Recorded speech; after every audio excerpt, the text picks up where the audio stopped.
talking about the Israelite kings of the houses of Judah, Zerah and Phares. Well, absolutely. We're talking about the dispersion of Israel. Right. And Paul knew that the nations that he went to were all dispersed Israelites. Yes. And his letters prove it over again and again. Yes.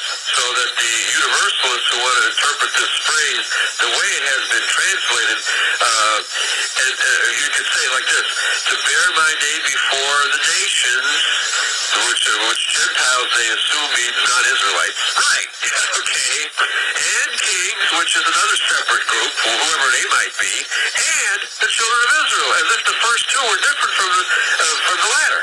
Right, but the grammatical construction is called a hendiatrisen, and it means one by means of three. It means that all three of these entities being mentioned are actually the same. The nations and the kings of the sons of Israel is the literal reading. Yes. Okay, very good. Well, let me finish with verse 16. For I will show him how great things he must suffer for my name's sake. So for the Paul bashers, these two verses, 15 and 16, are very succinctly declaring that Paul is a chosen vessel.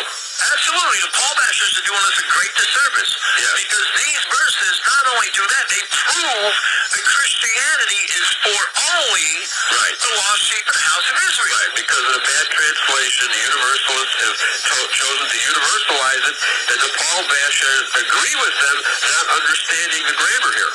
Well, the Paul bashers' biggest mistake is simply taking for granted that the mainstream translators translated all this properly.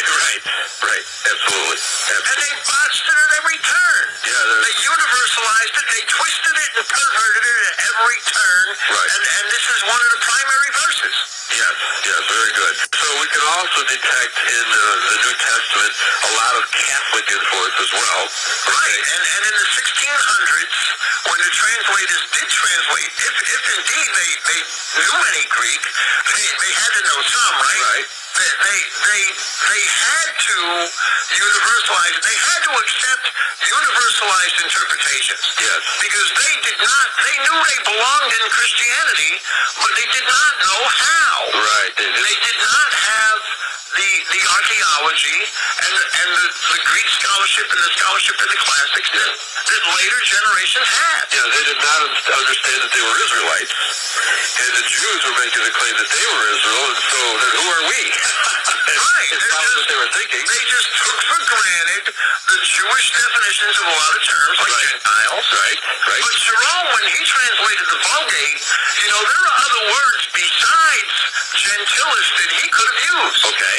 But a gentilis indicates somebody of the same race. Yes.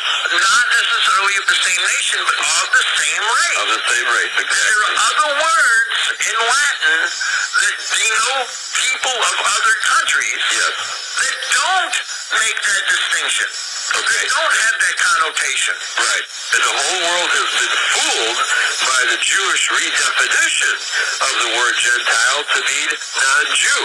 And it never did. That's right. And Paul, the commission here to Paul is to go and bring the name of Christ before both the nations and kings of the sons of Israel. Right. And Paul's epistles prove over and over again, and he does it to the Romans, and he does it to the Corinthians, that they are the dispersed children of Israel. Right.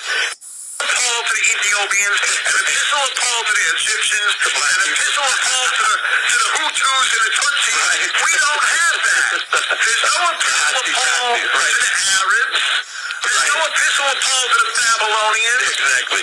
There's no epistle of Paul to the Edomites. You're right. Paul could have very easily perverted Christianity. And The Paul bashers are just idiots for not seeing that. And of course, in other books, Paul definitely says that the Edomites are vessels fit for destruction. Of destruction, right. He does not include them among the Israelites. And he doesn't include any nation that's non-Israelite. Right. Every one of those people Paul wrote an epistle to were dispersed Israelites. Right. He excludes the descendants of Ishmael, which is your today's Arabs. Right. Absolutely. He excludes them, explicitly excludes them. Right.